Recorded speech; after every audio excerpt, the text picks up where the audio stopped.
Ang papa niyo po ang naggawa ng desisyon against all Filipinos na may libing si Marcos Sr. sa libingan ng mga bayani.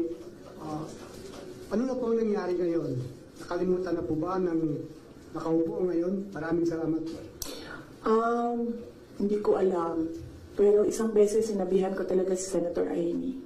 Sabi ko sa kanya, kung hindi kayo tumigil, huhukayin ko yung tatay ninyo. Itatapon ko siya sa West Philippine Sea. Sinabihan ko si Senator Amy. One of these days, pupunta ako dun, kukunin ko yung katawan ng tatay niyo. Tapon ko yan dun sa West Philippine Sea. I don't think sumagot siya. Hindi ko maalala. Nandun pa yun sa group chat. Merong mga nakakita.